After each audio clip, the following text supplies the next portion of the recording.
Winston would rather be taken out in a wooden box, heralded by either side of politics standing to attention as the Māori wardens waved him goodbye. Like even the first home buyer one, and also, just the lack of understanding of the impact of that, with this whole, it's only 4%, it's $5,000, it doesn't mean much, just like how disconnected are you from the reality of people trying to save a deposit?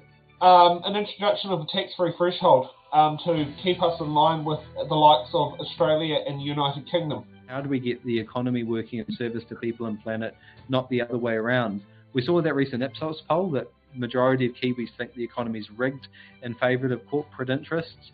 But we also know that Kiwis do want to think about intergenerational long-term planning. They do want to invest in infrastructure and an economy of care. Like I say, they could have delayed the landlord tax cuts by 4 months, and that would have paid for those cancer drugs.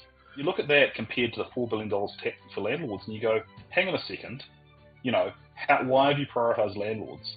And I think that is a fundamental problem with the budget that will continue to dog them.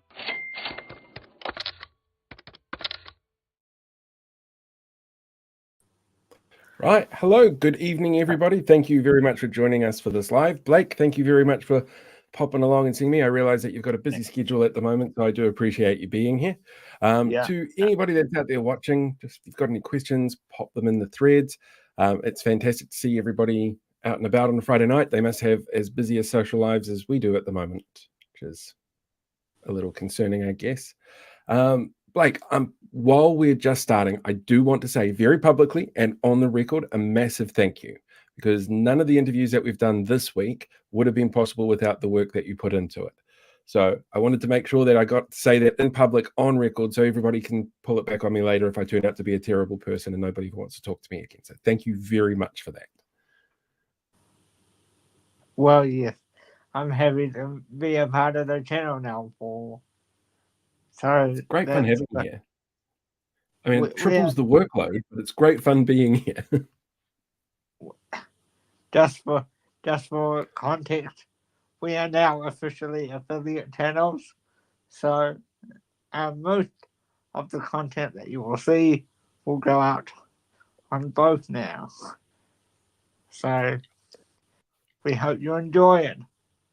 Yeah. We're going through some plans at the moment that I can't give too much away. But what I will say, because this mentions it a few times in the videos throughout the night, and I don't know why my camera just did that, but it's technology. Okay. My petition is now being presented on June 26th at 10:30 a.m. NZT at Parliament. So me and Paul will be there. We'll be speaking with the disability spokesperson for the Labour Party.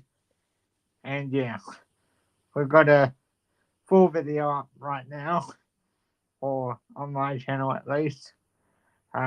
That'll give you a bit more information, but basically, yeah, in detail. So that'll be happening. I'm looking forward to visiting Wellington. I don't know if they'll let me into the Parliament buildings because there's a few people there who don't like me, but we'll do stuff on the steps. It'll be great fun. Lots of fun. Now, tonight we've got some really cool interviews lined up for people. We've got Clint Smith up first. Now, Clint was an advisor for Dame Jacinda Ardern and a numbers man. He knows so much more about numbers than the rest of us. He sort of, I think, had a little bit of a moment when he saw the budget, by the sounds of it. You know, not a big fan of what came out of it. But overall, he's got some really interesting insights in here. One of the things that's come up quite a bit in both interviews is around that cancer treatment. And I was really not surprised to find that that's the thing that people are stuck to, because people's lives are at risk on it. But I guess now is a very good time to jump into the interview and, yeah, watch the show. Enjoy. Chat away, everybody. It'll be brilliant for you. Absolutely brilliant. All right. Welcome to this post-budget special. I'm joined again by Blake and the brilliant Clint Smith, the numbers man himself.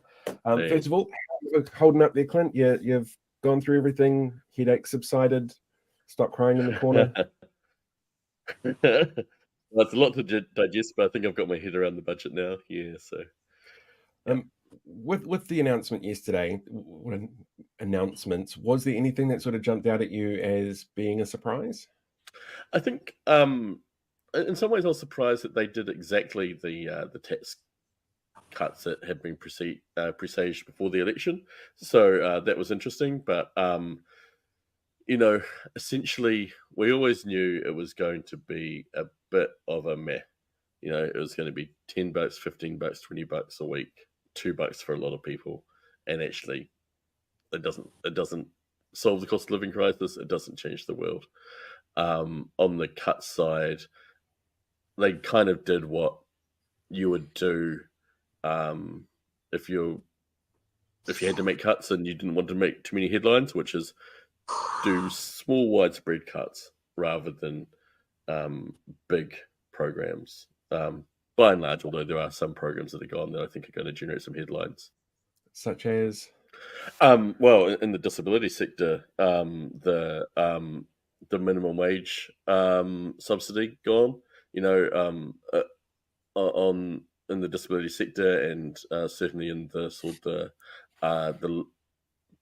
the workers' rights side of the left, this has been a huge issue for a long time, that disabled people were allowed to be unemployed at below the minimum wage for exempt employers. And Labour last year finally, said, no, we're going to fix this, and we're going to subsidise those employers, but make sure that the disabled person is getting the actual minimum wage, the same as anyone else. And to see that reversed, taking out, I think, about $50 million, which ultimately is $50 million, ultimately actually comes out of disabled people's pockets. And that money is, financing the tax package. So, that, I think that's quite a disappointment. So something that I think speaks to values that don't align with mine. Yeah, that's a great segue, actually, Clint, for you to set up for me. So that's good. So $1.9 billion supposedly going into disability. So it sounds good in retrospect, but when you look at it, it's not actually that great, because even though it's welcome, most of it goes into probably buildings, which to 99.8% of us in the community, including myself, could be good, but at the same time, it's not actually that great, because it doesn't really help with any of the other issues that we have been advocating for, as you might have seen on my socials and stuff like that. Yeah. I should disclose I do some work with the Disability Support Network, just providing them with some advice, and we've been really making the case strongly to government that those providers need enough money to keep up with the growing demand and the growing complexity of demand and raising costs. And we calculated that they would need about what they've got just to keep the lights on. So it sounds like a lot of money, but actually it's just shooting water for those organizations which are already doing it pretty tough. And as you say, it doesn't address wider issues for the disabled community, access issues, housing issues, all those kind of things. And it also doesn't address the pay equity for the care and support workers, which we know is an ongoing thing. A lot of those workers are, seeing their wages fall in real terms. They're barely minimum wage now, and they're owed a lot. There should be a fair deal for them, and the government needs to come to the party, because ultimately they're the ones who fund that system. But it will cost a decent chunk of change, and the government just doesn't seem to view that as a priority.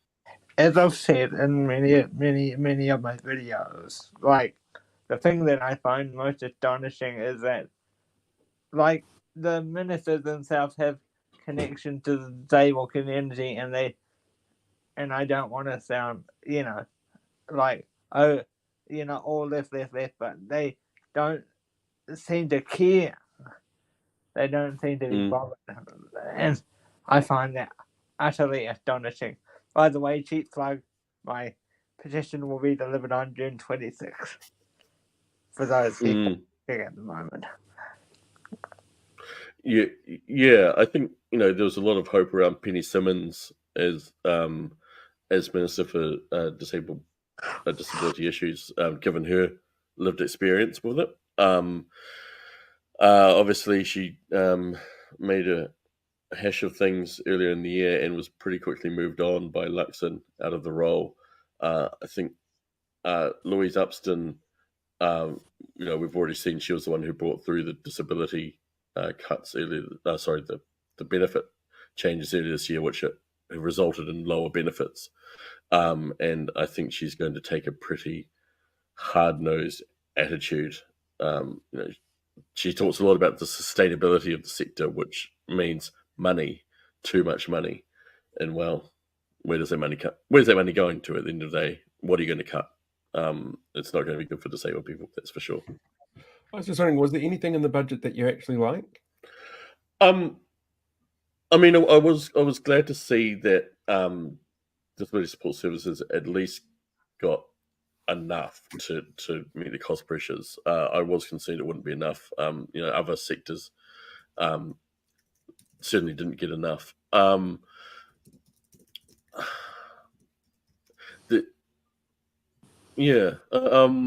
from that, there's some bits I was sort of worried were going to go. I thought they might get rid of the Warmer Kiwi Homes program entirely. They've cut it back, but at least it's still there to a degree. I guess the things not been as bad as I feared in a few places is where it's at for me. The prescription charges back on. I think this is a terrible policy, but I was concerned that they'd actually increase them because that's what Treasury's been recommending for years, that it should be $10 per prescription, not $5, that kind of thing. So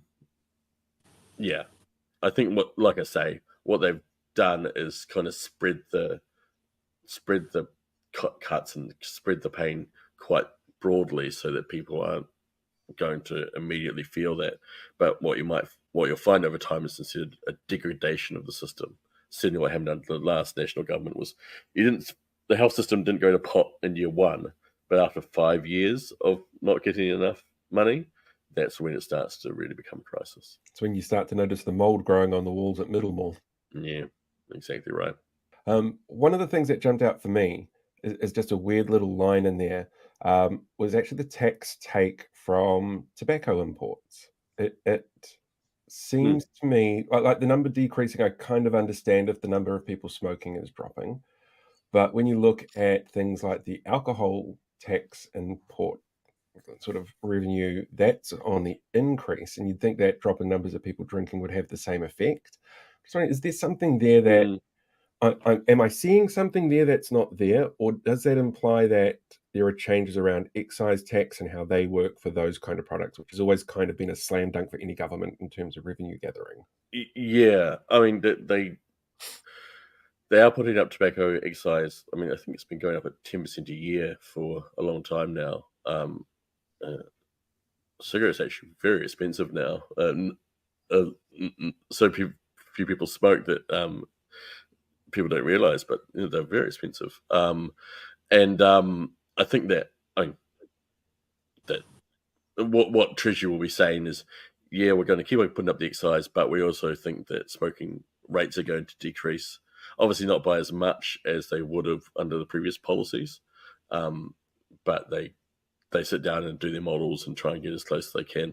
On alcohol, alcohol consumption is falling, but per person, but not by as much. I think total alcohol consumption across the population is relatively flat, whereas tobacco use is falling. That makes sense.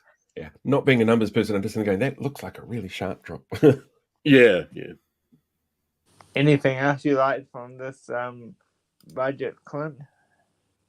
Well, I was worried that the unemployment numbers projections were going to be worse.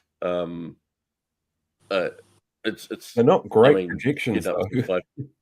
to no, they're not. 5.3% is not good, and it means another 30,000 people out of work by the middle of next year. And at the same time as they're saying, well, we're going to clamp down on the number of people on the benefit.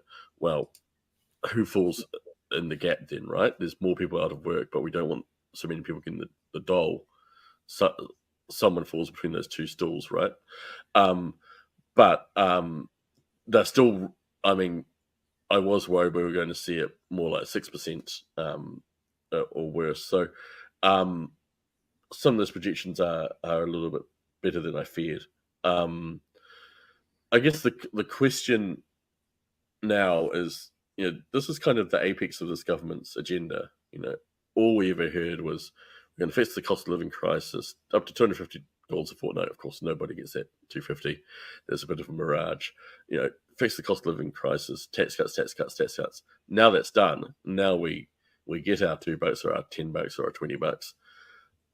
What's the actual plan now? Well, this isn't going to grow the economy. This is just a shuffling of some money around in a very small way. There's nothing to boost production, nothing to create jobs here. So I think that's the question for this government going forward is what next? Is this it? The thing that really got me was what I took away from the budget is those cancer things that they've been promoting for months just seem to be nowhere. Just seem to be under that burner. Yeah. No talk about it. What happened?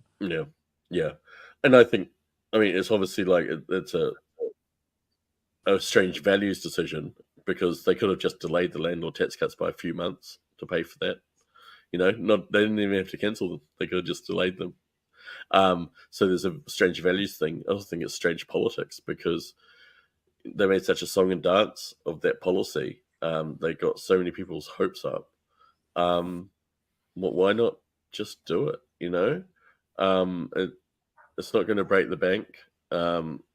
They had like I say, they could have delayed the landlord tax cuts by 4 months, and that would have paid for those cancer drugs. But they chose not to, and I think that's a strange decision morally, and I think it's a strange decision politically. When you take a look through the budget, is there anything that you sit there and go, well, this is quite clearly driven by ACT, or quite clearly driven by National, or quite clearly driven by New Zealand First?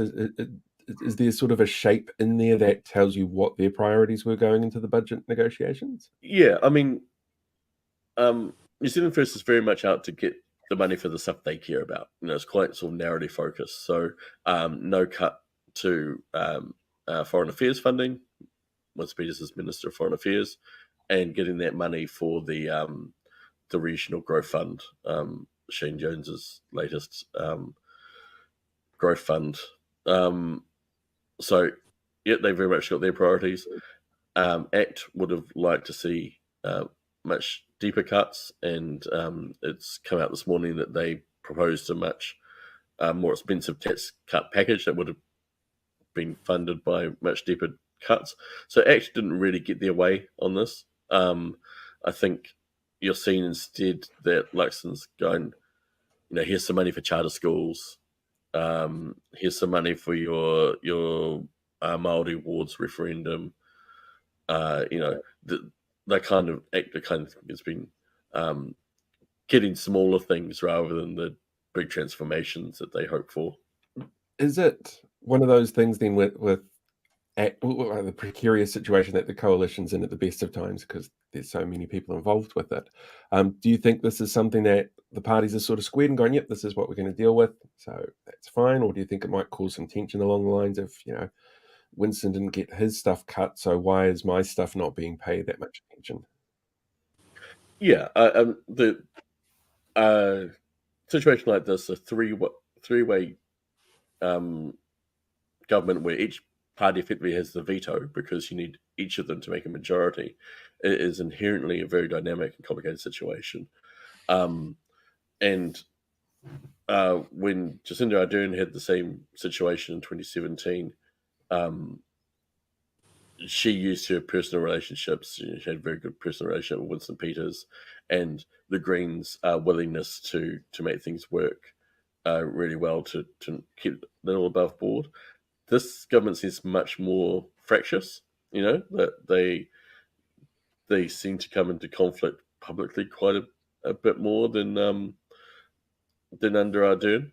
So I guess every decision is a negotiation because you need them every time, and even if you try to say, okay, you get this thing, they get this thing, you're still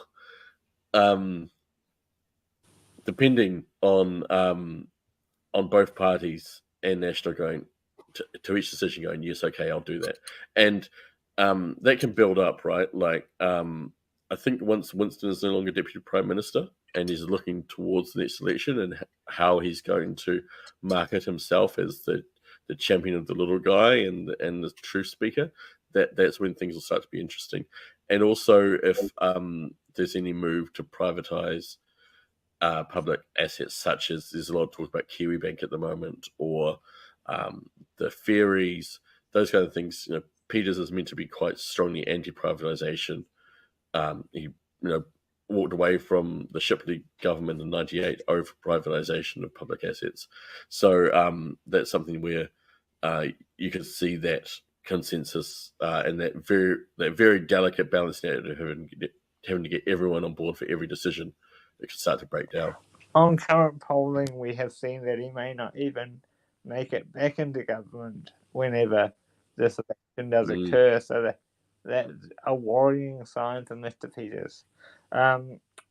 If I could ask you the generic question that I've been asking or a majority of our guests this week. So I've been watching a lot of the galas and awards that Mr. Luxon has been attending, and he seemed to get quite a cold reception whenever he appears on stage. But as soon as he mentions the opposition, they get a big ovation, and he had to awkwardly acknowledge them and say, "Oh yeah, let's cheer for them too," and all that kind of thing. So, how worrisome is that so early in a government term, in your opinion?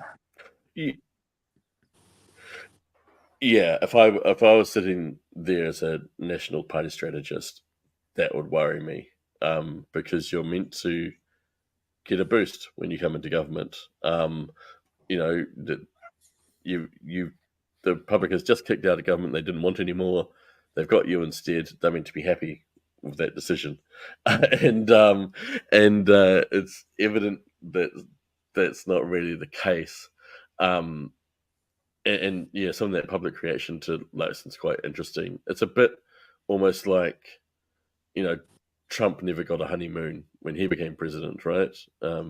He'd beaten Hillary just and by dint of their system, but he never sort of got that boost. I think Luxon's kind of in the same thing, and I think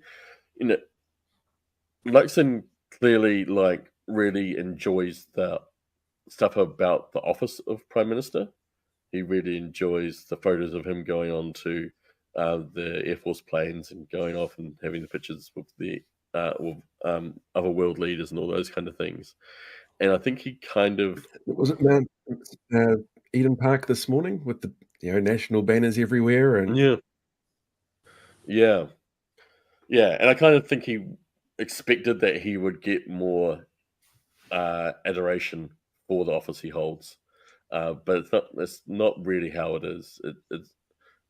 It is whether what you're personally delivering, whether people like you or not. So, it's not the position you want to be in. If you're a national strategist, you'll say no. this is not a comfortable position to be in 6 months into our first term. Yeah, but the fact that the ovations are getting around it is so bad. The only thing I could compare it to is like Sunak in the UK at the moment. He's having the same sort of issue. Yeah, and like Sunak is at what? He's the 5th Tory Prime Minister, of a 14-year government. Like, he's at the diseased end of a government that's got time to die. This shouldn't be the position that a new Prime Minister finds himself in. And this, goes back to the thing that like it was Labour kind of lost the election rather than people saying, yeah, we love the vision that Luxon is putting forward. He was never that personally popular. And it's kind of on Labour also to find what are they going to offer that's going to be a positive alternative if they want to win in 26. Because this government does look very beatable, but Labour will have to get their act together to present that alternative to win back those votes. And there's not too many that they need, but they do need to win back that centre. Do you think that a lot of the voters that had whipped over they seemingly have regretted their move? I mean, I think that's what the polling shows, right? Like the fact that the government's polling is deteriorating this early in the cycle shows that people aren't getting what they expected, and this goes back to tax cuts. Labour people out on the campaign trail in last year would have been saying, look, I vote Labour normally, but cost of living's high. This guy's going to give me $250. I got to vote for him. Well, turns out it wasn't $250, was it? That was all a bit of a con. And so, people are seeing that now. And they're also just all the other stuff the government's doing that no one expected. The tobacco changes, the anti-climate change stuff, the mining public land, the anti-Māori rhetoric, the disability stuff, that no one voted for that. And so you kind of step outside the expectations of voters, and they do say, oh, this is actually what I wanted. I believe Labour's in the process at the moment of going back to the board in terms of what they're looking at offering for the next election in terms of taxes and policies and stuff like that, the rebuild process, which happens after any election.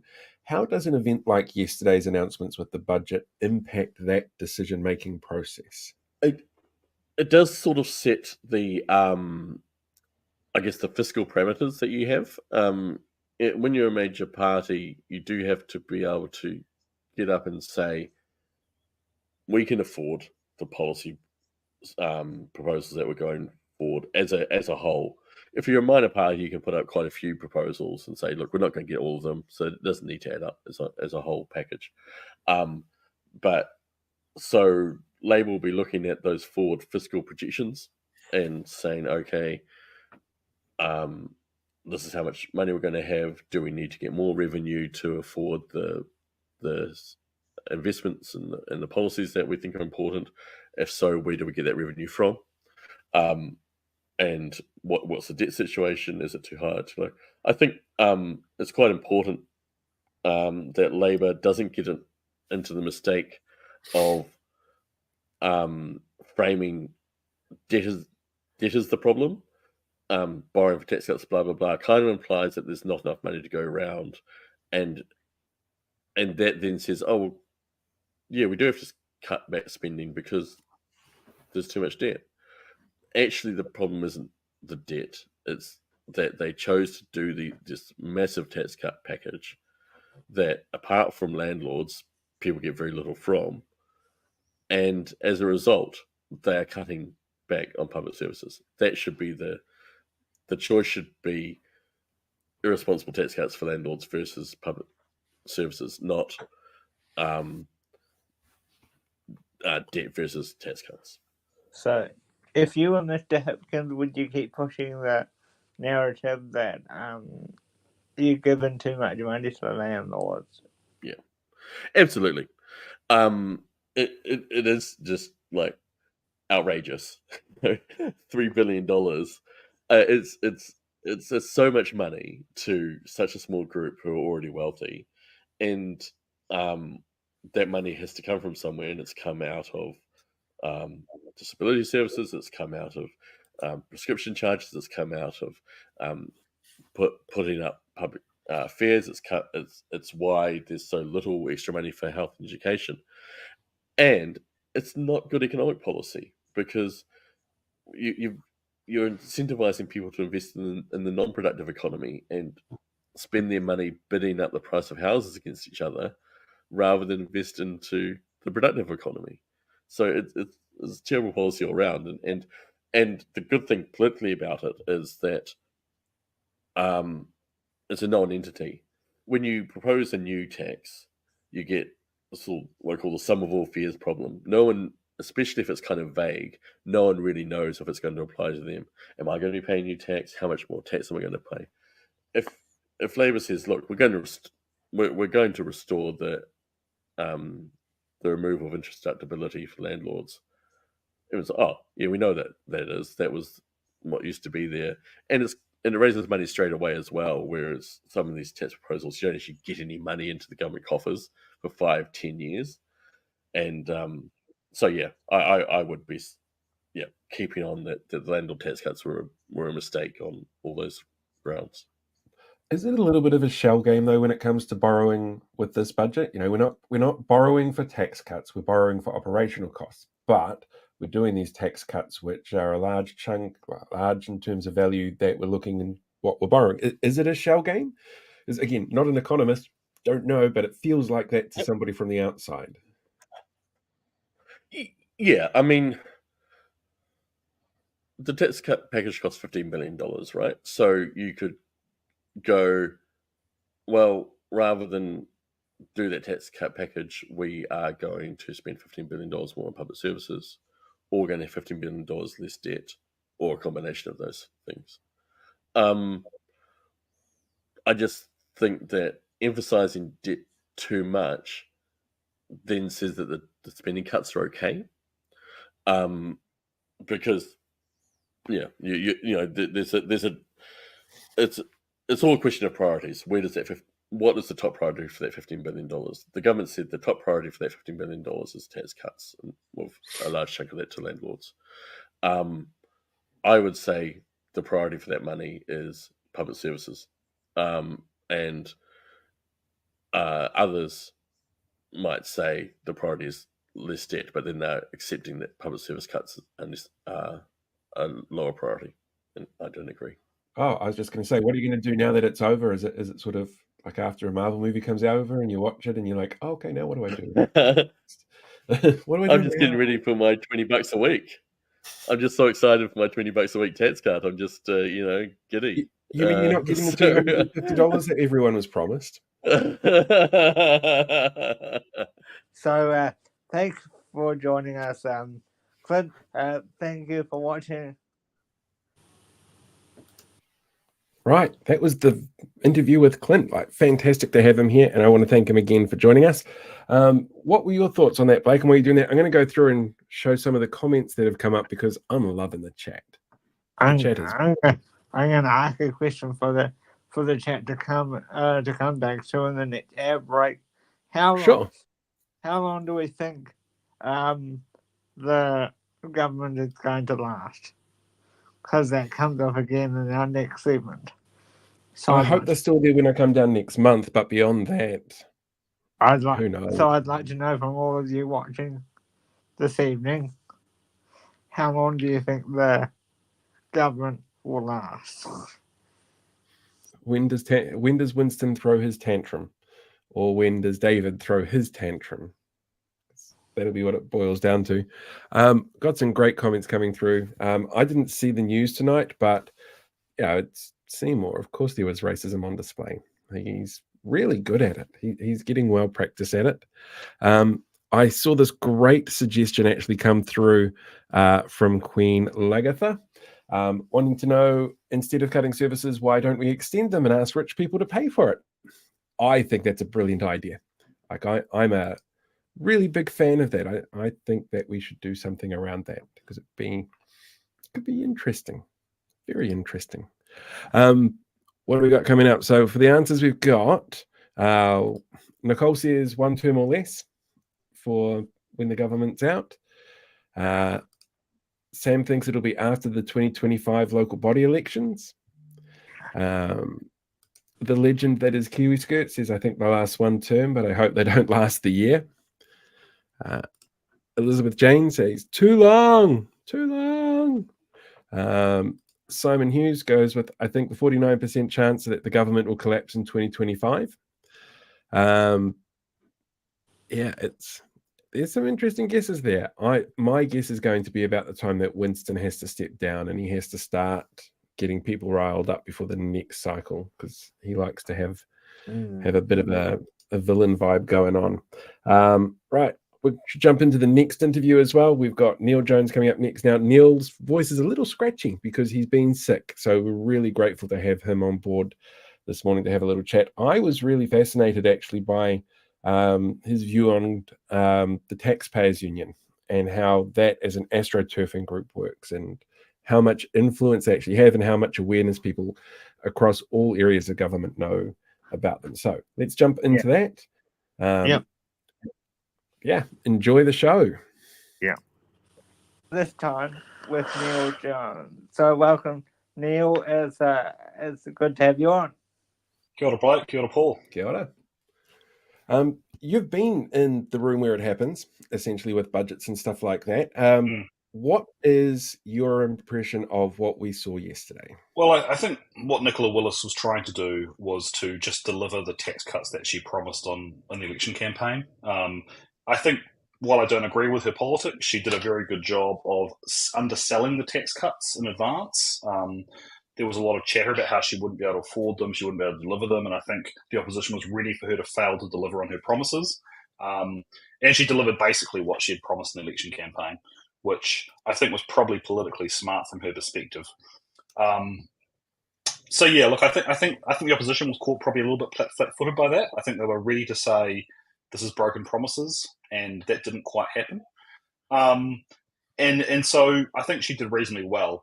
The question I think will be, do voters just bank those tax cuts and say, thanks, it's nice but not game changing, and I'm still grumpy about the economy, inflation, interest rates, and do the cuts that are made to pay for them start to cause problems for the government down the track? So I think that's the big question coming out of Budget Day. Earlier in the show, we were talking, and I'll get your opinion as well. We were talking to Clint Smith about the disability stuff. So $1.9 billion. In my opinion, it sounds great in retrospect, but when you actually go and look at the finer details, it's not actually that great. Even though they made it sound like, oh, we fixed the problems, we did, jumped up and down. When you look at it, it just basically mainly for building, then people like me are not going to probably see much of it, really. Yeah, look, that's right. One of the big challenges in budgets is cost pressures are really high. So you've got inflation, but you've also got the growing population, and you have other demographic factors you've got to put in there. And so that 1.1 billion, as I understand it, just kind of keeps the lights on, keeps what's happening now, but it doesn't actually make the investments the sector needs to improve. And so all the problems that were there before the budget will be there after the budget. They're just not going to get worse. So it could have been worse in this budget, but I don't think it's cause for celebration, is my take. And I think we're seeing that, if you look at the health budget, for example, it's in a far worse position even. So the health budget's going up by less than inflation. That means not only is it not buying the same things it bought last year, but actually, if you look at things like the aging population, you're looking at things like increasing requirement for advanced technologies, and you're looking at population growth, it means the sector has to do more with less, and we know that after a point that's impossible. I mean, we added 100,000 people plus to New Zealand last year, net. It's a city, we added basically a city the size of Tauranga to New Zealand, and we're not adding the extra health resources we need to pay for that. And so that just means, and year to year, you won't see a huge difference. So next year, it's not like the health system's suddenly going to get a lot worse. But what happens is over sort of 5, 6, 7, 8 years, you keep doing this to pay for tax cuts, and eventually the health system degrades and people don't get the services they need. Was there anything in the budget that genuinely surprised you? Not really, but I mean, it was very much the budget Nicola Willis said she'd deliver. I was surprised they didn't deliver on that 13 cancer medicines promise. Now, there's legitimate debate about whether that's a good idea or not. There's some good arguments that the government shouldn't be favouring certain drugs, and there's some arguments in favour. But they did make a promise to some people who are pretty vulnerable, and they're not delivering on that. And I would have thought the politics of that is pretty bad for the government. I would have thought they'd made sure they'd deliver that one at least. So that did surprise me a bit, if I'm honest. For me, it's like, it was one of their, if you're looking at it from both sides, it was one of their big campaign policies. And when you got to the budget yesterday, it just seems like it's on the back burner, nowhere to be seen, quietly put away in the cupboard. And that's a terrible impression for a policy that you've campaigned so hard on, in my view. And I think as well, I agree. And I think as well, the policy, there are a lot of little cuts the government made. There are sort of something like 200 cuts. And some of them you look at and you go, well, no one's really going to notice that probably, like, on balance. That's one where I think there's a group of people who, are genuinely dying and looking for care and support and have a lot of public sympathy and are very vocal. Politically, as a government, you should try not to make cuts or fail to deliver promises where you're going to have people who have public sympathy, who are genuinely vulnerable, and who are going to be noisy about it. Those are the cuts that really actually cause you problems. Yeah, because now they can cause unintentional death now. Well, I was going to say, in terms of what the public kind of expects from the parties that we've got in power at the moment, Winston has long courted the senior citizen vote. There are still people out there who are just sort of hitting 65 going, thanks for the gold card, Winnie. What do you think the reaction is going to be to what felt like very little for senior citizens yesterday? I was surprised. So I saw, they're getting about $4 a week or something extra, which is an absolute pittance. I mean, it doesn't buy you anything in 2024. Can't leave the house without spending $20 these days. Oh, wasn't it $4 per couple? Oh, right. Okay. Well, you've read it closer than I have. But I mean, Winston Peters is not a man without power in this government. He's Deputy Prime Minister. He can bring the government down, any moment he wants. And he's not afraid to play hardball. So I was surprised this one let slip. I don't know what quite happened there because, again, I think one of the challenges the government has is they've given $4 billion of tax cuts to landlords, and the problem with that is that's a very hard thing to explain in the cost of living crisis. And so when you look at the tax package they announced, you look at any group, whether it's senior citizens or whether it's minimum wage workers, you even medium wage workers aren't getting much. You look at that compared to the $4 billion for landlords, and you go, hang on a second, why have you prioritised landlords? And I think that is a fundamental problem with the budget that will continue to dog them. Because any time someone sees something that's cut or that hasn't been what they expected, you realise, and Labor's prosecuting this line quite hard, you realise that actually this wasn't inevitable. You had a choice about what you gave your money to, and you chose to keep your promise to landlords. What other speeches were you impressed by, apart from this Minister Willis yesterday, if you managed to see any of them? I saw a few of them. I don't think the opposition speeches were great, if I'm honest. I remember being in opposition at budget time, and it's really hard because it is the government's day. The government has full spectrum dominance. They put out all the releases. They've got all these funding announcements. They've been working on the comms plan for months, and out it all goes, this massive dump. And the media are all looking at that.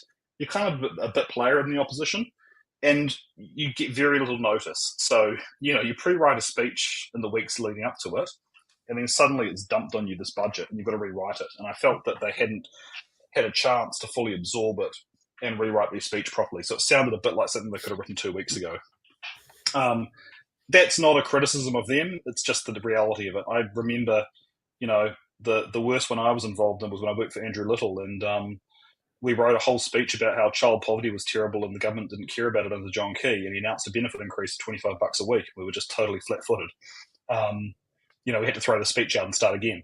And so I think for the opposition, what tends to happen is budget day, you barely get a look in, and then in the coming days and weeks, you start noticing things that are cut. You start having groups coming out saying this isn't good enough, and the opposition starts to have a go. I saw, for example, this morning RNZ had a story that Nicola Willis forced to admit less than 3,000 families will actually get the $250 a fortnight that she promised before the election. So stories like that start to come up, and that's where the opposition has an opportunity, I think. Is that where pre-budget announcements can come in really handy with crafting the narrative that the opposition puts out? In what sense? You mean like the pre-budget announcements are always going to be something that the government thinks is big and popular and is going to make them look good. They want to sell this as a good thing. But does that give the opposition a bit of an opportunity to go, right, this is where the people are getting wiggly, or this is what the reaction's been, so we need to play up on that and our reaction? Like, does it sort of inform each other like that? Not really, because the pre-budget announcements are always good news stories for the government, and it still doesn't tell you what's in the budget. It still doesn't tell you what's in the budget. I think pre-budget announcements work really well for government. From a government perspective, I think one of the disadvantages of the budget process, when you've got a whole lot of good announcements, is you actually end up dumping it all in one go, and you don't get the kind of coverage you normally would from all those things. So that's why you want to do your pre-budget announcements, to kind of get that coverage over time. I know Labour, for example, when they had far more spending initiatives than National did in this one. Even though they did pre-budget announcements, a bunch of good stuff got lost because it was just buried on the day. From a comms perspective, a budget's quite, it actually can be quite a disaster in terms of getting coverage for the positive things you're doing. Another question that I've been asking everyone, most people this week. So I've been watching a lot of the events that Mr. Luxon has been going to, keeping a close eye on his, getting out and about. And he seems to be getting a cold reception everywhere he goes. Galas, ward nights, everything. And he gets a really cold response. And when he needs himself, and he gets as soon as he mentions the opposition, it's really, really loud ovation. So I'll ask you the same as I asked everyone. How bad is it 6 months in that he has to awkwardly stand there while his opposition is getting cheered? Has to make these comments like, oh yay, cheer for him too. How bad is that? Look, I think it's pretty bad. The Christopher Luxon is a historically unpopular Prime Minister. If you compare the polling of, say, Jacinda Ardern, John Key, Helen Clark at this stage in their prime ministerships, Luxon is well behind. And if you look at, preferred Prime Minister, a recent poll had both Luxon and Hipkins equal on 25% preferred Prime Minister. That is astounding. Chris Hipkins, he's doing a decent job, I think, in opposition, but, this is not Jacinda mania. He is a Prime Minister who recently got swept from power. Labour's vote halved. It was an absolute humiliation for Labour. You wouldn't expect, no matter how hard he works and how well he does, you wouldn't expect Chris Hipkins to be level pegging with a brand new Prime Minister in his first 6 months in office. That is unheard of.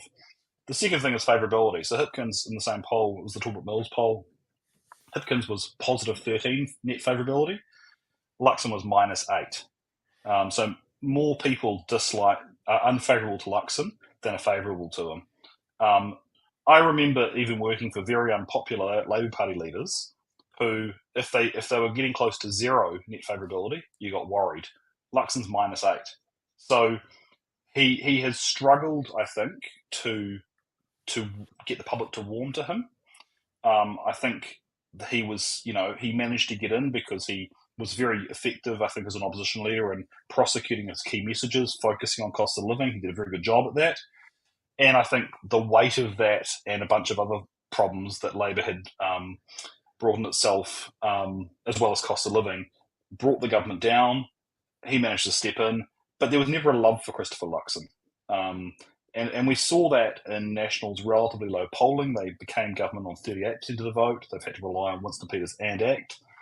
So I think this is a real problem for him. I don't know how you get out of that. It's very hard when you have that level of baked-in negativity to turn that around. I think his only hope is just the economy improves and he manages to kind of tell people, look, we've made some hard decisions. It hasn't been easy, but I've got you back on track, and hopes that some goodwill reemerges. But yeah, it is a real problem for National. Yeah. Would you agree then that some of the surprise policies, like the going back on smoking laws and the surprise cuts to disability, haven't done him any favours? Just to name a few, there are a lot more, of course. Yeah, I mean, obviously, I think there is something about he just hasn't connected, but I think also there has been a messiness to the government, and part of that's been to do with the coalition agreements he agreed to, which I think he agreed to a lot of things he shouldn't have agreed to, such as the smoking. And I think if you look at the tax cuts, which I think he announced those tax cuts a couple of years ago, right when he started his leadership of National, and when he had no idea how the economy would be and how the books would be looking. And so to pay for it, they've had to make a bunch of cuts, and that's why you saw things like those disability cuts, which, were not only mean but also incredibly bad politics. And so a lot of these problems he's brought on himself, both through policies he announced, which I thought were premature, and I think also based on the coalition agreements he made. And actually, I've been saying this right since they were signed. When I first looked at those coalition agreements, I saw a bunch of things in them that seemed politically mad, but the reason you would do them is because they cost no money, and he needed every dollar he could to pay for his tax cuts, which is why whole sections of the agreements would say Acting New Zealand First are about rolling back rights for Māori or the treaty. They're about cultural things around COVID-19 vaccines, the WHO, trans people in bathrooms and sports. These are things that a centre-right party that should be appealing to them in New Zealand should never touch, should never go near, that John Key wouldn't have in a million years entertained. But I think Christopher Luxon was just so desperate to get the money for his tax cuts, he didn't want to give Act New Zealand First things that cost money, and so he gave him a bunch of stuff that looked like it was free, but came with a political cost, and he's paying that now. One more question before I hand back to Paul. So we had Gareth Hughes on the show the other night, and he used the phrase the most right-wing government in history or we ever had. Would you agree with Gareth with that statement? Look, I was only a small child, a toddler when Muldoon was in power, and I was, Sid Holland's well before my time. So it's or Massey. So there's probably there may be examples of more right-wing governments. I don't know, but certainly in terms of my lifetime, I'm 41 years old. I haven't seen a more right-wing government. Certainly, the Richardson government in the 90s was pretty neoliberal, was pretty right in terms of cutting, probably more than this government.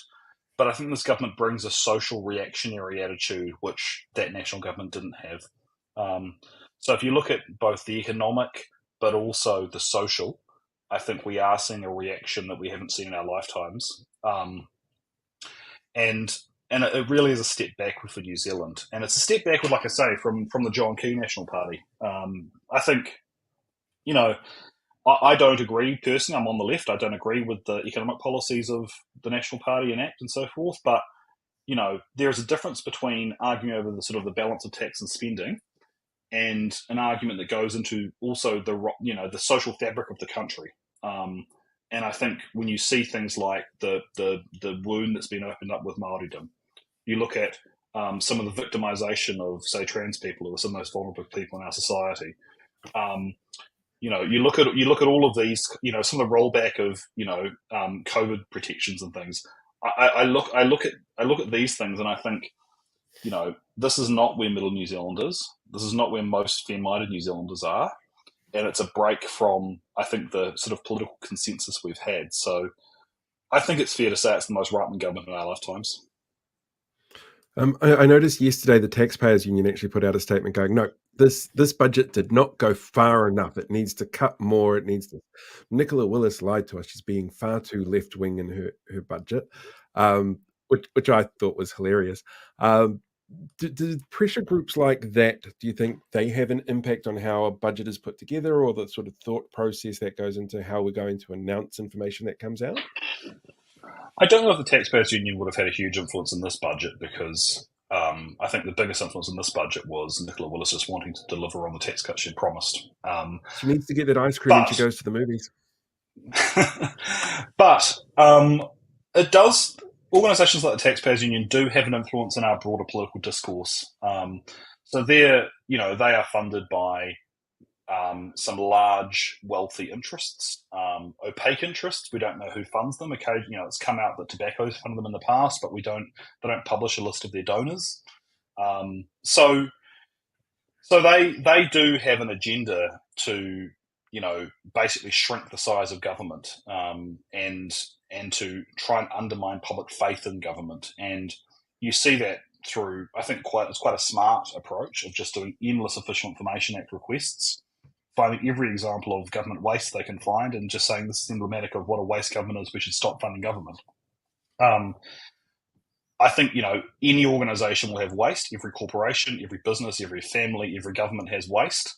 But they have an agenda of saying, we think government is based in tax is basically a bad thing, and we want to shrink it and drown it.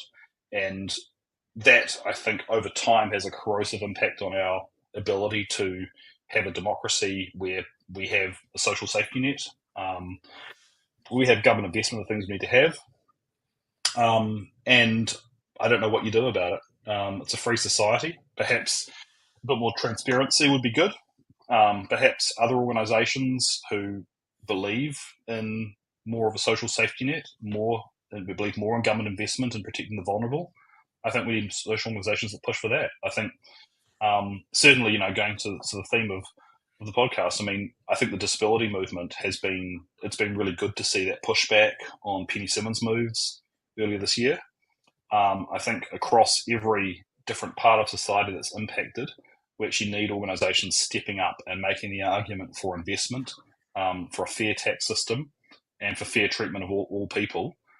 Because if we don't, the ground will be set to organisations like the Taxpayers Union that can afford to spend all day putting out press releases and talking to journalists about how terrible government is. Yeah, Jordan Williams on everything when you wake up in the morning. Yeah.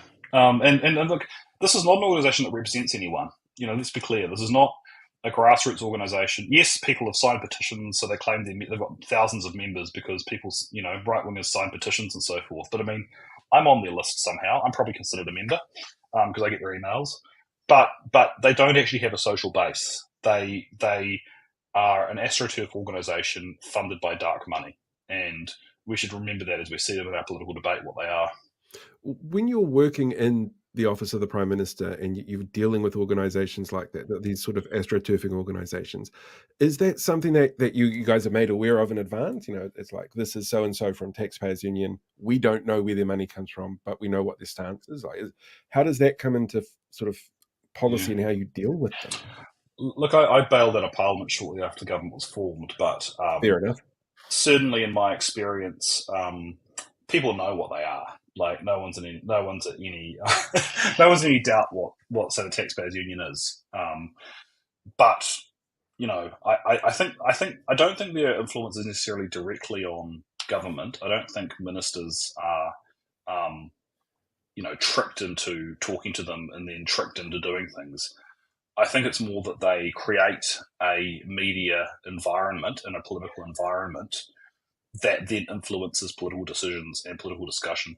I often, because a lot of work I do personally is in both public relations and government relations, and I always tell my clients that political opinion sits downstream from public opinion, and public opinion is played out through the media.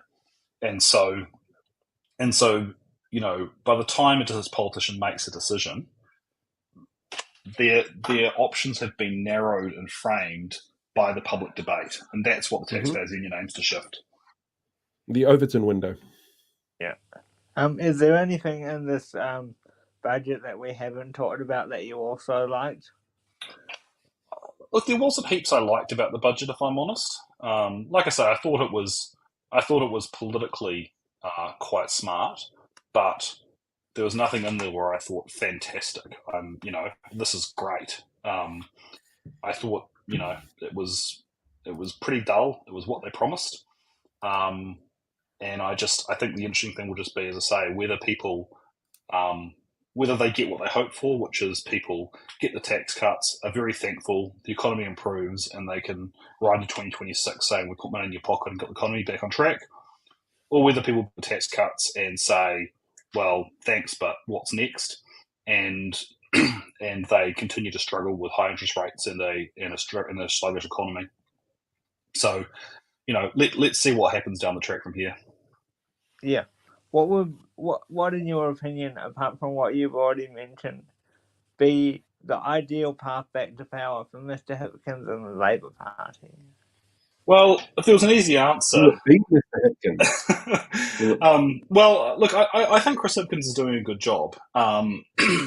Whether there is a question here, which is, are New Zealanders ready to say, sorry, Labour, we got it wrong, please come back, within 3 years? I don't know. I think Labour will have to show that it has made some change, that it's going to have to look at some of the areas where it struggled and come up with some new ideas and show that they've learned some lessons. I think that's probably necessary. Whether Chris Hipkins can do that, I don't know. But I don't think Labour has to make the decision yet. Right now, he's polling, he's level pegging and preferred PM with the Prime Minister. Labour's polling is improving, and there is a risk with change that you get someone in who's not experienced and they make a few gaffes and the whole thing starts to unravel. So I think Hipkins deserves a chance for now, and if it doesn't work out close to the election, Labour can make a decision then, or he can make a decision. So leadership is a question, but I think not one for now. In terms of what Labour needs to do, they're going to have to, I think, address concerns around delivery. I think there are some areas where it's unfair, the criticism of them on delivery. There's some cases where I think it's very fair. I cannot understand for the life of me why in 6 years they had not signed a contract for light rail, had not confirmed the route, and had not built an inch of track. That's pretty existential, I think, that if people don't believe you can deliver, that undermines your entire offering to the public. So they have to find a way to demonstrate they've learned their lesson on that. I think a lot of the criticism of their economic management is unfair because they did have a once in 100-year health and economic crisis. But they're going to have to figure out a narrative to rebuild some of that public trust on economic management. And I think, one of the ones that's difficult for people on the left is law and order. I think Labour, they weren't soft on crime, but I think they didn't communicate with the public well enough on that and have a story about crime. And I think they need to be able to give the public confidence around their management of that issue.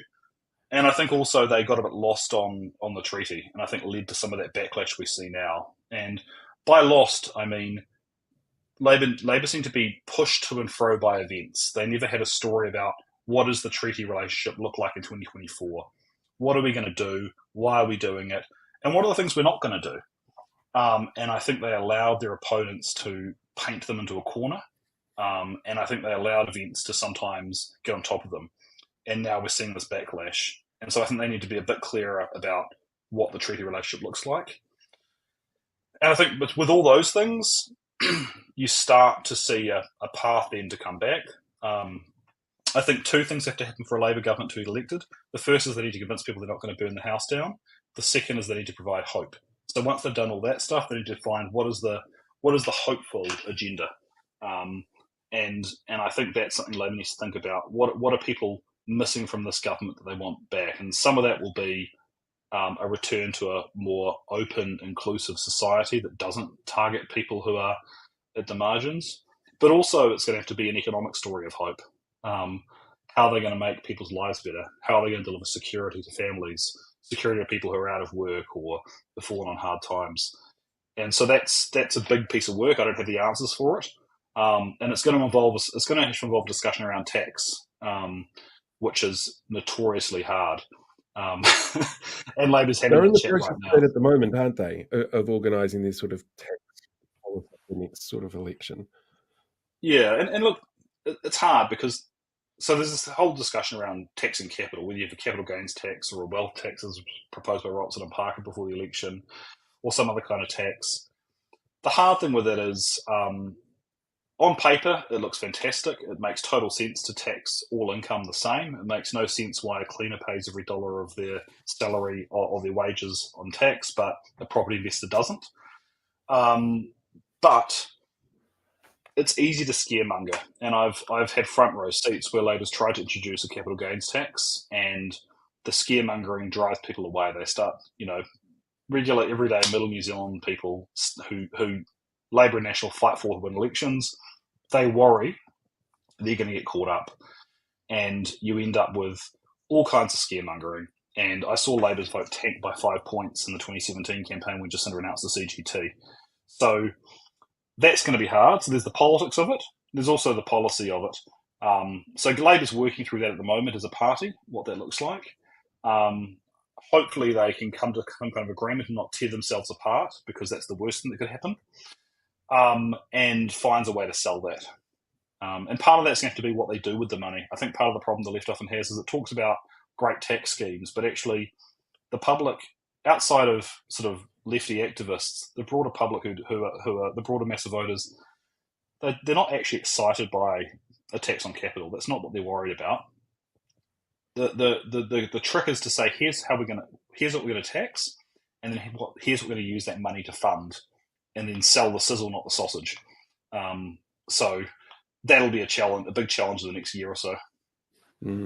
I was talking to Shannon Halbert about a month ago, and we were brought up CGT, and he pointed out, every mention of it just brings out the writers, that the pen and paper comes out, and the amount of complaints from just everybody about the possibility of bringing in a CGT. It's one of those things that it comes with a lot of baggage, which is one of the reasons why the party doesn't want to really deal with it in a way that the more extreme left would like them to. It's quite fascinating that they're scared of it. The challenges with the CGT is, even if you exclude the family home, which you probably have to do, it's hard to communicate it to people. People often don't understand that. The other thing is, a lot of people have sort of aspirations of becoming a landlord. That's kind of, in New Zealand, since the share market crash particularly, that's how you build wealth in New Zealand, is you buy property. And so there are a lot of people who kind of go, well, my retirement plan is to have a rental property or two. And that those people get scared, and they may never afford it, but they're aspirational. They're kind of temporarily embarrassed millionaires. And so it does become really hard. Then there's other questions about if it's comprehensive capital gains tax. Are we taxing art? Are we taxing small businesses? And it just gets more and more complex. You catch more and more people. There are more and more questions, and each question creates an opportunity to scaremonger. I do think, though, it's possible. I mean, the CGT, the debate has moved on a bit since 2017, 2014, and 2011 when Labor argued for it. I think the OECD has called for it. A lot of business analysts are calling for it. Most people who have looked into it in any depth will say, yeah, it's probably a good idea, it's necessary. So it might be the ground has shifted. I just think it is a really complex debate, and you've got to do it really carefully and strategically, and not blunder into it. And I just think, there are some in Labor who are just chomping at the bit to go out there and announce it and campaign on it. And they probably do have to do it, but just be really careful how you do it and be really strategic, because what I would hate would be if there's a chance to knock out this government in one term, and by being foolish and over-enthusiastic on tax, does what Labor's done. And let's be clear, 2011, 2014, 2017, taxes on capital damaged Labor's chances. And in 2020, the abortive wealth tax also damaged Labor's chances, because there was a whole kerfuffle around that and it created political controversy. Just Take your time and do it properly is my advice. I think it's great advice to finish on. Yeah, that's the perfect way to wrap this up. So thank you very much for joining us. It's been very educational. I've learned heaps. Anything you want to finish off there with, Blake? No, yeah, that's all good. Thank you, Neale. Thank you. Let's bring Blake in because he dropped off for a little bit. He went for a walk. He abandoned me while we were watching the video, and now I have to bring him back in. I had to check my messages that popping up on my phone. Yep, exactly. Just some interesting stuff, really fascinating stuff coming through on the chat. I want to show you a couple that sort of popped up as well, which I thought were very, very interesting. Particularly this one that Nicole's put up here, which I thought was really fascinating because, yes, National have wanted the spotlight from New Zealand First and ACT, and the first thing that they did was screw people over with cancer.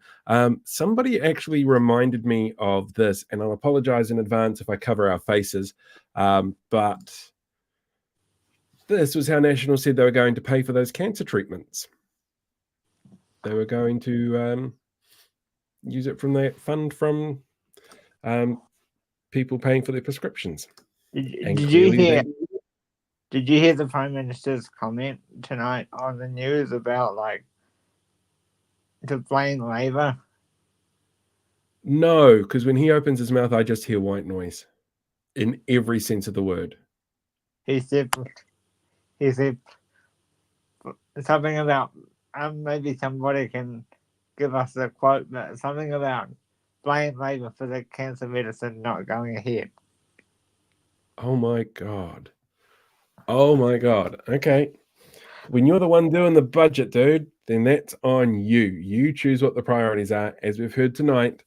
And he chose that tax cuts for landlords were a priority over cancer meds. Plain and simple. Yeah. So I've actually got a couple of clips here as well for people that they wouldn't have seen even if they've seen the other interviews that we've done earlier in the week.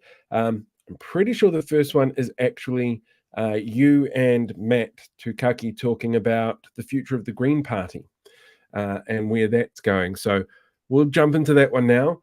Very curious to know people's thoughts on this particular piece. So yeah, we'll go there. Sound off in the comments. Go. So many buttons.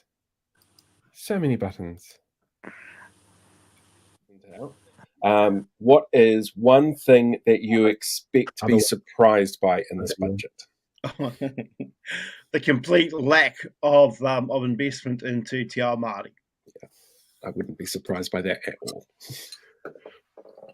And that says more about the government than it does about anybody else. And it's not about being a good treaty partner, but it is. There are things that should have continued under the last government but haven't, such as Māori health. I mean, we still. It's one thing to shut something down; it's another thing to replace it with what it is you believe will be better. And I haven't seen the be better yet. So all I see is a negative side of the calculator. Or the abacus. We're still back with an abacus of this lot, not a calculator. I think if there's going to be any surprise and any positive surprise for a group that might be doing it hard, I think it might be the elderly. And it's because, Winston Peters is a very seasoned politician. And for all the many things I could criticize him for, one thing you can't is how strongly he has been an advocate for his voter base. And his voter base tends to be, the older, our older citizens, our senior citizens. So I imagine that he will be negotiating quite hard for some good outcomes for them. And I don't think that's necessarily a bad thing either. Certainly we know in our communities, a lot of our older populations have really struggled, particularly those who aren't homeowners. So I think if there's going to be a surprise, that's where we'll probably see it. I imagine, though, that surprise would be going directly to individuals rather than to the programs, the services, the celebrating age, the age concern type entities that actually do a lot of the hard work for the community. That's where I'd like to see it go, but I suspect if we see any, it'll be into the pockets of our older community. Okay, I fucked that up and I got the videos around the wrong way because they're not labeled particularly well, and I blame the editor for that. So I apologize. But I thought it was really fascinating seeing those two, because those were from clips that we had to cut for time because we wanted to. I'll make a confession here. We actually wanted to make the videos run to a time so that people could watch them and then still have enough time to go and catch up with BHN. We didn't want to cross over into Pat and Chewie's time frame because that's not fair. They do great work.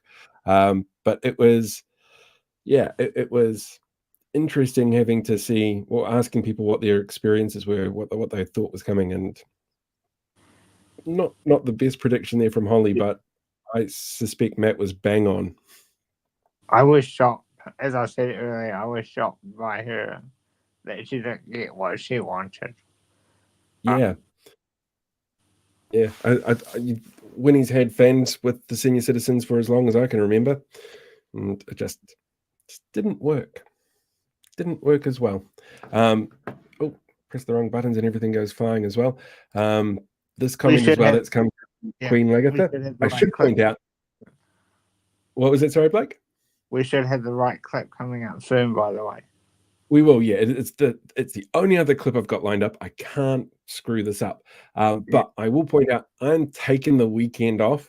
I'm going to make very little over the next 2 days. And then on Monday, I think I'll do a video, which is going to be like mailbag, just reading some of the stupid comments I get on video because, people need a laugh at the moment. And some of these things that I get in here are really, really dumb. So it'll be a fascinating video for Monday, but for the next couple of days, I'm just going to sleep because I can. So, yeah. And if you're wondering, yes, I get bad comments too. Yeah. They come everywhere. Especially from the campaign trail. Yeah. Well, you got that fantastic one from Hannah Tamaki, and her whole, no, I think the government should have gone further and cut all funding to the disabled community. Wasn't she lovely? Yeah.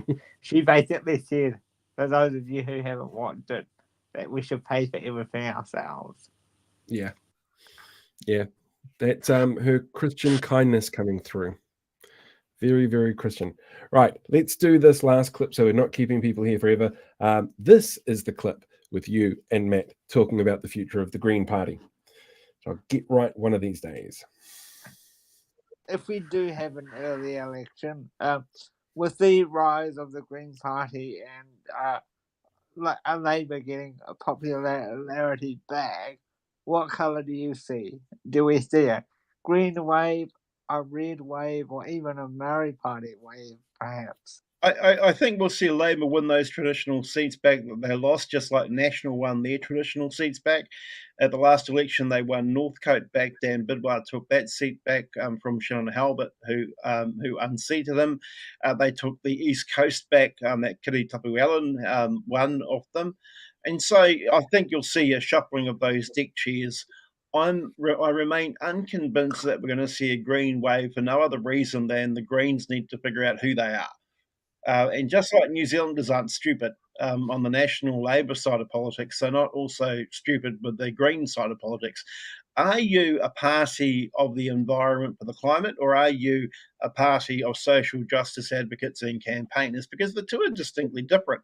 Do you want to save the Kiwi, or do you want to save the number of refugees coming into the country? Because actually, to be frank, you can't be both. You got to pick your kaupapa. You got to pick your side.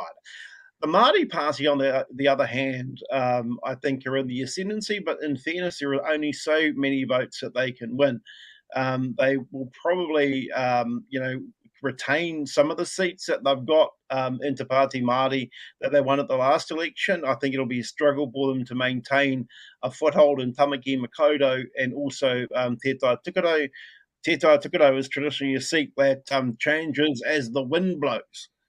And Tamaki Makaurau was a changing dynamic urban seat. You've got to be a really strong electorate MP. And so time will tell with Tamaki Makaurau. They might get to the 5% threshold for list seats, but as you know, in our system, seats get cancelled out just as they get put in. So I think they'll always only get to a certain threshold. The game in town is still between National and Labour. I mean, for me, watching politics every night for the last couple of years, I can see the. Oh, don't do that. That'll do your head in. Yeah, I can see that, and I do support the left, but I can see a Green government within the next 9 years. Yeah, that's an interesting one. I mean, if you have a look at the ascendancy of the Greens, I mean, New Zealand was home. Really, the foundation, the cement, if you like, of the international green political movement. And I've got in my bookcase here a Gentle Radical, actually, by Jeanette Fitzsimons. Great book, really great book, written by Gareth Hughes. So that, I mean, I've got all sorts of books in my little cabinet. Have a look at what's going on in Germany. I think for the Greens, though, it'll be interesting to see how they do in elections like the UK and others, but certainly they've risen in Australia. As to whether or not they'll lead a government, well, that's the same sort of narrative the top party used to run, and we don't see them around anymore. But I think, like I say, Blake, I mean, I'm a lefty. I'm proudly a lefty. I'm proudly a union advocate as well. I don't really give a shit what anyone else thinks. But in all honesty, I do think the Greens just need to find themselves. I think they've got a bit of an identity crisis at the moment. They've been hit hard over the last couple of weeks, or a couple of months as well, with things that impact their identity. It's been tough. Yeah, I mean, one of the questions needs to be asked. Well, actually, why did Besso Collins abandon the Labor Party and go to the Greens? Why didn't the Labor Party want him? Did they offer him a safe seat? Now, I hate to talk about the memory of a great man, because he was a great man. He was. So there's questions there. There's questions around, quite frankly, Ricardo Mendes Much and his place in the party and the narrative he's running. I actually think it's a tough gig for Chloe and Marama at the moment. And that's not to denigrate the Green Party by any stretch of the imagination. I think they've got great potential. They just need to centre themselves and figure out, I hate to use the word centre with them, but they just need to figure out who it is they stand for. Because you can't stand for everybody, in particular on the left. Are you surprised that Mr. Shaw said in his exit interview that he would have made that call? Yeah, no, I'm not surprised. James is one of these people I talk about. I mean, James is not a native necessarily of the Greens, and I probably think he belonged more in Labour than the Greens, purely because he's on that social economic side, which is great. But again, I mean, in fact, he's probably closer to an ideal Green, I suspect, through the fact that he took social economics and created a narrative around climate and the environment in such a way that some of those policies and legislation that was created under the last government were actually really solid and really world-leading. I'm not surprised that he chose to stay, because he probably, took this what I'm talking about, took the convention that better in the tent on this one than out the tent. But yeah, I feel for James. I really do.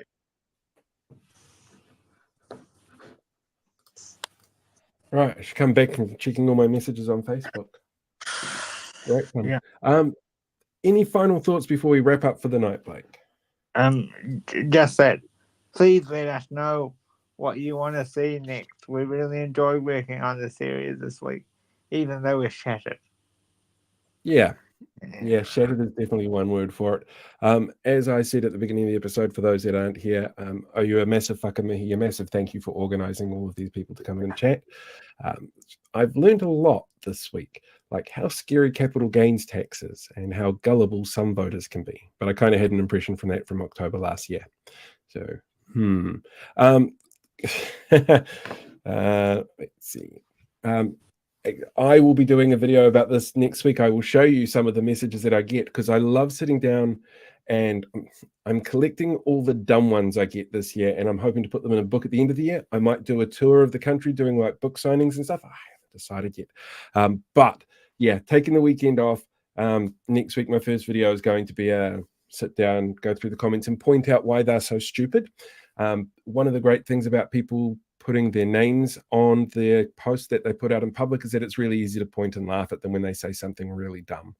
So I'm really looking forward to that. I'm also thinking of doing a video about the submissions for the Māori ward bill, because I don't know if people are aware of this. The government's actually turned around and said they're not going to be doing interviews or verbal submissions from everybody who put one in. Apparently there were that many that they're narrowing it down a little bit, and they're leaving it essentially the iwi and hapu. Really important that their voices are heard.